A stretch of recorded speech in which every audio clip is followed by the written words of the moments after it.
Hello everyone again, great to have you back, and I hope you are ready for our next chapter. This chapter is called Hell 2, which does not start us off on the best feelings of positivity, does it? Especially when the last chapter was called Hell. Well, we'll have to wait and see what happens. I hope you all enjoyed your activity yesterday. As I said yesterday, we will be doing quite a lot of emotion graphs. Today we will be doing another one, but you get to be a little bit more independent with that one. So, off we go. As I will read a chapter, you follow along, and then you read a chapter to yourself by pausing the video. Okay, some vocabulary here. You see a thorn bush. In Eritrea, where they are, this is what a thorn bush looks like, slightly different to the ones that we have in the UK. A whitewashed building is essentially a building that has been painted completely white. Okay, it reflects the sun, helps to keep the building nice and cold inside. That's where the guards would be. And the rifles that we keep hearing about, this picture here on the right is what we would imagine the rifles to be. Okay, let's get started. Another great chapter, here we come. Chapter 13, Hell 2. I must have dozed off eventually, because I wake as small circles of sunlight shine through the wall where it meets the ceiling, scattering discs of gold across the floor. It takes a minute to remember where I am. Then, with a wave of nausea, the previous day floods through my mind. I stare up at the circles again. Something so beautiful seems lost here. Then, slowly, I realise that the sunlight holes are bullet holes. Someone must have fired at the box to make the air holes so that we don't all suffocate. My shoulder is numb from the hard floor, and my nose and feet and fingers are numb from cold. I push myself up to sitting. The two younger men are already awake, hunched against the wall. They nod at me. Binny stirs, and a ripple of sniffling and coughing spreads through the box as men slowly emerge from their blanket cocoons like dirty moths. They look over towards me and Binny, almost like they are checking we weren't just part of their dream or nightmare. The last to wake is Jonas. He coughs violently for about 5 minutes. Binny fetches him a cup of water. "Did you sleep?" Jonas asks both of us eventually, but he's looking at Binny. Binny nods. The men seem able to talk to each other without us hearing what they say. All the same, Nibe shuffles over to Jonas so that they can talk even more quietly. They mumble for a few minutes, which is all Jonas can manage without coughing. Okay, you pause the video and you read this bit to yourself.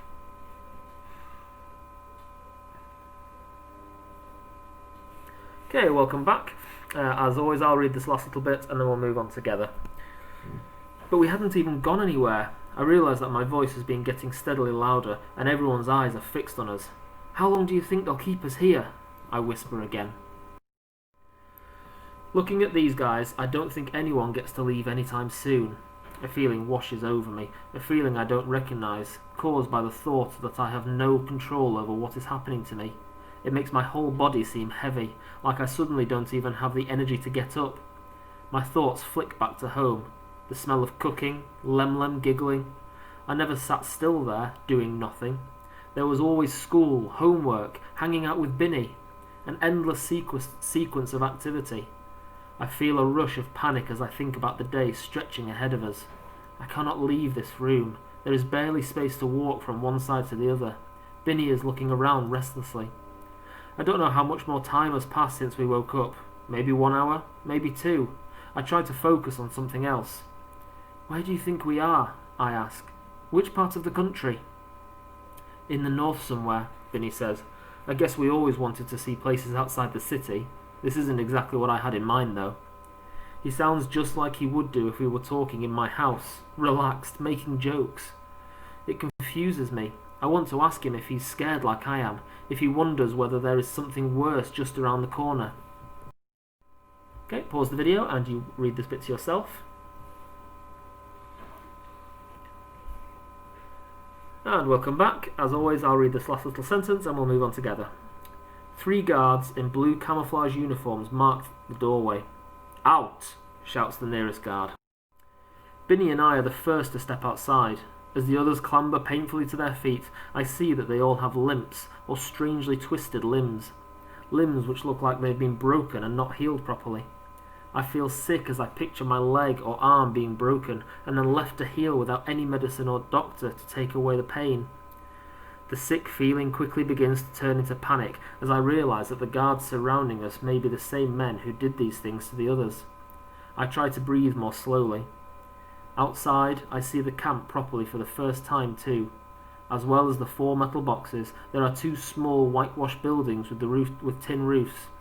Encircling the whole camp is a thick ring of thorn bush, the sort used to contain cattle. Once one guard pushes me in the back with the butt of his rifle and points ahead. He pushes me again, harder. "Walk," Binny whispers, and starts to walk slowly in the direction the guard pointed. "No talking," shouts the guard, even though I'm right next to him. We creep our way slowly round the perimeter. Beyond is flat, rocky desert. "Eyes down," the guard shouts, and pushes me so hard that I fall to my knees on the stony ground. Okay, you pause this part and read on for yourself.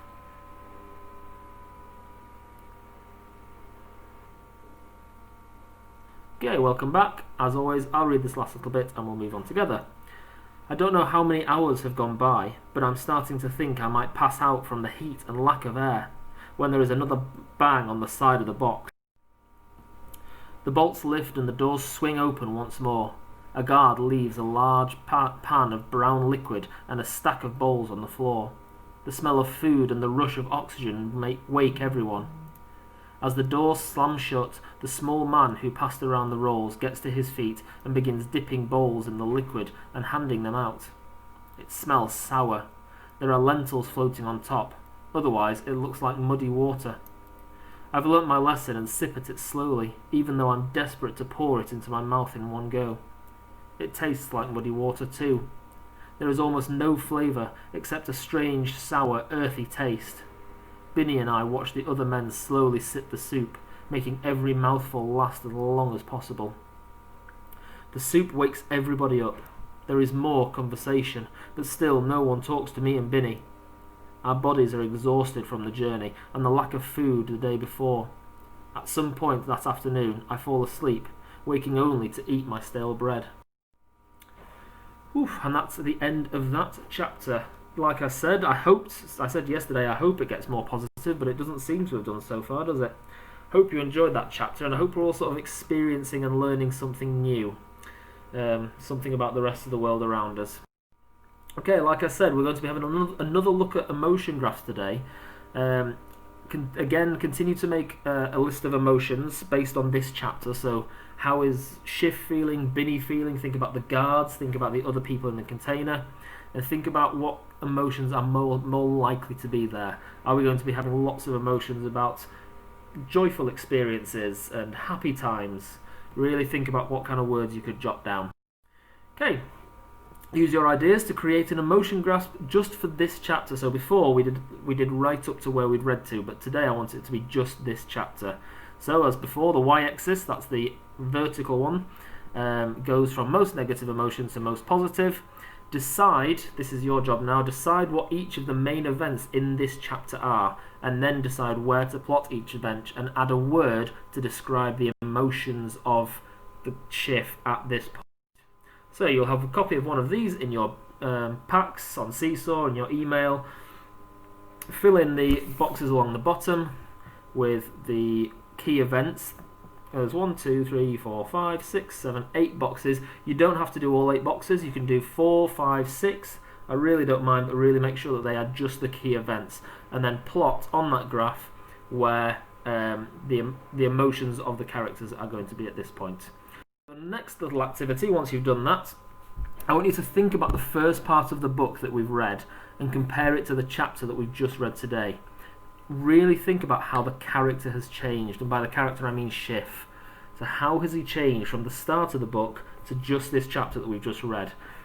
Then on your notebooks or in a book or on Seesaw, write a descriptive paragraph about how Shif has changed so far in the book, and use evidence from the text to support your opinion. That means find quotes, put things into your paragraph which detail and give the reader an understanding of why you think Shif has changed in that way.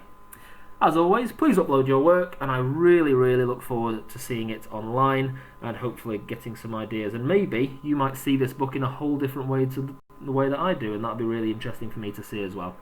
Thank you again for listening, and I cannot wait to see you all soon, hopefully. Bye-bye.